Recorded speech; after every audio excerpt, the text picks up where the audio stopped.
Ang hirap po magsabi kay Dave na ahas kasi abay, Bible reader ito ay. Bible reader po. Bible reader. Akala mo nga, pastor ito. Di ba?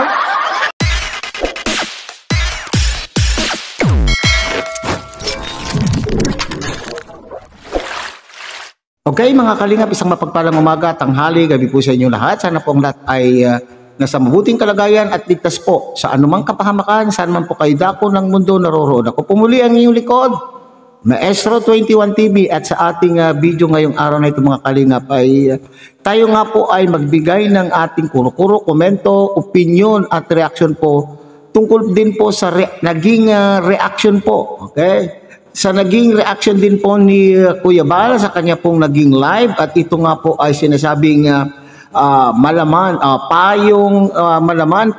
payong masakit, pero ito naman po ay malaman.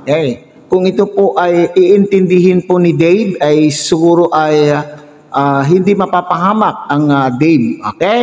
So, yan po yung naging reaction po ni Kuya Bal doon sa mga nangyayari po sa community po ni Tekram, lalong-lalo na po kay Tekram at itong pong si Dave. So yan ang ating pinakapaksa ngayong araw na ito, pero bago po yan, tayo muna po ay magbibigay pugay sa ama at founder po ng Kalingap, Kuya Bal Santos Matubang, at tangkilikin po natin Ate Edna Vlog, Kalingap Rob, Kalingap Dan, at siyempre kung bagong silip lang po kayo sa munting channel na ito, ay sana po ay inyo rin pong tangkilikin sa pamamagitan po ng inyong pong pag-like, share, and subscribe, at tuloy pindutin na rin po ang notification bell, at nang sa ganun tayo pa rin po ay magkita-kita at magsama-sama sa susunod pa pong mga reaction videos na ating gagawin. Likewise, mega loud shout out sa ating mga kasamaan po dyan sa Karepa, Kalingap Reactor Partners, sa pamumuno po yan ng ating Presidente Javier De Leon, aka Virador. Okay, so bago tayo magsimula mga kalingap, ay panoorin nga muna natin ang isang maikling video clip po na ating kinuha po sa live po ni Kuya Bal, at dito po tayo magbabase ng ating opinion, kuro-kuro, komento at reaction. Panoorin natin mga kalingap. Mga kaibigan, bilang nakakilala po kay Dave sa social media, madalas sa atin po ay nakilala po ito, sila Tekram, lahat sila Dave, through this platform po ng social media. Kasi binablog po baga yan. So nakilala natin sila mula pa ng nakita ni Dave o ni Tekram, si Dave doon sa Divisoria nagbubuhat. Balikan nyo kasi yung mga nakaraan. Huwag yung, alam mo maraming ganitong beneficiaries na natulungan po ng vlogger, natulungan po ng charity vlogger po, after nung matulungan, abay, lumaki na ang ulo. Nalimutan na po yung mga nakaraan sa buhay niya kung saan siya nagsimula. Di ba? Maraming ganun talagang ganyan po ang utak ng mga kargador. Di maiwasan yan. Pagka ganyan po talaga na laking kanto, pagka natulungan po, abay, bandang huli po, ikaw na ang aahasin yan. Ikaw na po ang aawayin yan. Parang si Daisy.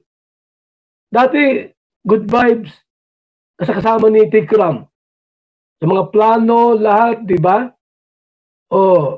Magkasangga, magkakampi. Ahas na po. Ahas, anakunda. Ngayon, mga kaibigan, inaaway na si Tekram. Kinakaaway na. Pinapahiya na po sa social media. Inaaway na. Anakunda nga po Ahas. Ang hirap po magsabi kay Dave na ahas kasi abay, Bible reader ito ay. Bible reader po. Bible reader. Akala mo nga, pastor ito. Di ba? Alam mo din, sa totoo lang, may planong maganda si Tatay Tekram sa'yo. May planong maganda. At ang Diyos mayroong plano sa'yo. Bakit ka nagpakampi sa mga demonyo? Ba't ka nagpakampi sa mga demonyo? Wala kang pag-asa dyan, Dave. Nakitikram ang pag-asa mo kasi anak ng Diyos yan eh. May takot sa Diyos yan. Itong si Tatay Tikram mo. Yung mga yan sa kinampir mo, mga demonyo man yan. Wala kang pag-asa yun. Abay, hanggat maaga pa at hindi pa sarado ang puso ni Tatay Tikram mo, bukas pa ang kanyang damdamin, ang puso niya, abay bumalik ka. Aha. Iwan mo ang mga demonyo na yan. Iwan mo yung mga yan. Yung mga umampun sa'yo, iwan mo sila. Mga wakwak yung mga yan. Mga wakwak yan. Walang pag-asa dyan. Wala kang kinabukasan dyan. Sa totoo lang, Dave, na kay Tikram, Tatay Tikram mo ang iyong magandang bukas. So yan na mga kalingap, ay napakasimple po yung payo po ni Kuya Bal, pero tinakailangan ay gawin. Gawin po ito para tayo po ay hindi mapahamak. So ito po yung parati nating naririnig sa ating mga magulang noon tayo ay mga bata. Or hanggang sa ngayon po, golden rule. Ito ay sinasabi natin na dapat tayo ay marunong lumingon sa ating pinanggalingan. Okay? So ganito rin po yung sinasabi po ni Kuya Bal kay Dave. Kasi nasubaybayan po natin kung paano natin minahal ang isang Dave sa tulong po ni Tekram. Sinasabi po ni Kuya Bal, balikan.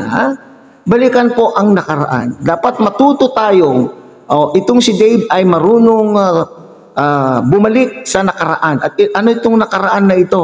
Di ba? Naghirap po siya sa Divisoria bilang isang kargador. Na sa murang edad po niya, sa murang katawan po niya, ay siya po ay nagbabanat na ng buto upang sa ganun ay may panglaman po siya ng kanyang tiyan. Upang makaraos po siya sa araw-araw na pangangailangan. Nasaan po ang kanyang ina? Sa ngayon ay pumapapel. Pumapapel po yung ina. Pero hindi kaya naiisip nitong ina noong panahon na yun na siya po ay na itong kanyang anak ay nawalay sa kanyang piling at nakita po niya na siya po ay nagbabanat ng buto sa murang edad. Nasaan ang kanya pong ina? Ang kanya pong ina, alam po naman natin mga kalingap na talaga naman na hanggang ngayon ay sinasabi po ni Tekram na may bisyo. So alam na natin mga kalingap kung anong bisyo. So yung panahon na yon ay nagpakasarap. Okay. 'Di ba? Alam po din natin na yung iba pang kapatid po ni Dave ay napawalay din sa kanila pong ina at hinahanap din po ni Dave noon, di po ba? Ngayon, ang sinasabi dito, kung balikan mo yun mga nakaraan na Dave, ay maaaring ipagpasalamat po, magpasalamat ka kay Tekram. Okay. Magpasalamat ka kay Tekram sapagkat nariyan siya na inaruga ka o handang tumulong nung panahon na yon at ikaw ay kinupkop. Okay, so dapat ito ang ipagtanaw mo ng utang na loob. Bakit nagawa mong ipagpalit sa mga bagong kakilala na hindi ka pa sigurado kung ano po ang kanila pong intention sa iyo. Hindi ka nakakasiguro kung ano ang intention sa iyo. Okay? Dito sa piling ni Tatay Ram mo ay sinasabi dyan ni Kuya Bal ay mapapaigi sana po. Napakaganda yung plano. Napakaganda po yung plano sa iyo ni Tekram. Na ikaw ay mapabuting tao at makatapos ang iyong pag-aaral at ikaw pa ay inilapit sa Diyos. Kaya nga sinasabi mo dyan ay inilapit ka sa Diyos. Na marunong kang magbasa.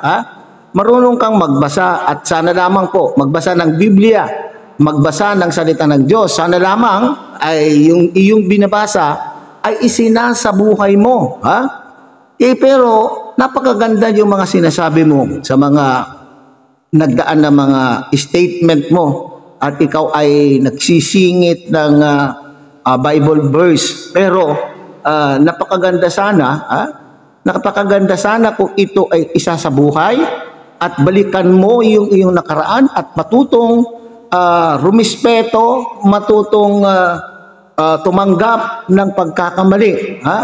Marunong ka dapat tumanaw ng utang na loob. Okay? Yan, ang utang na loob, mga kalingap, ay hindi nababayaran maski kailanman. Pero dito kay Dave, kinalimutan po niya yung mga pagmamahal na ibinigay po sa kanila po ibinigay sa kanya po ng Manalastas family, lalo na po kay Tekram, ay binaliwala in favor sa mga bagong kumupkup sa kanya na sinasabi nga ni Kuya Bal, mga kalingap, ay mga ahas, mga anaconda, ang mga anaconda daw po na handang tumuklaw. Kaya parang ganito rin po ang nangyari kay Dave. Noong binusog ng pagmamahal, tumalikod na lamang bigla-bigla ng dahil sa mga ahas na nakapaligid sa kanya ngayon. So, kung maisip mo ito, mapanood mo itong payo po na ito ni Kuya Bal, Dave, sana ay matuto kang mag-isip. Maisipan mo at sinasabi ay kung gusto man bumalik siguro sa bait po ni Tekram at Makadiyos. Sabi po nga ni Kuya Bal, sa bait po ni Tekram ay maaaring ikaw ay yayakapin na muli para sa kanila pong piling. So sana lang itong mga kumupkup din ay mag-isip-isip din naman po kayo. Kawawa po itong bata na inyo pong sinasangkalan, ginagamit po ninyo itong batang ito. Kung ano man po ang pagkakasala ni Ram, di kay Tekram lang po kayo magalit. Huwag nyo na pong idamay po itong bata. Kasi may plano po yan si Tekram para sa kanya upang sa ganun ay maging lumaking batang responsable, may takot sa Diyos at mayroon magandang kinabukasan. Okay? So hanggang dito na lamang po tayo, mga kalingap. Muli, tangkilikin po natin Kuya Bal Santos Matubang, Ate Edna Vlog, Kalingap Rob, Kalingap Dan, at muli pinapakiusapan po kayo ng inyong lingkod na sana po ay inyo rin pong tangkilikin ang munting channel na ito sa pamamagitan po ng inyong pagbibigay ng like, share, and subscribe, at tuloy pindutin na rin po ang notification bell. At nang sa ganon tayo pa rin po ay magkita-kita at magsama-sama sa susunod pa pong mga reaction videos na ating gagawin. Muli isang mapagpalang umaga, tanghali, gabi po sa inyo lahat. Mabuhay po kayo at God bless everyone.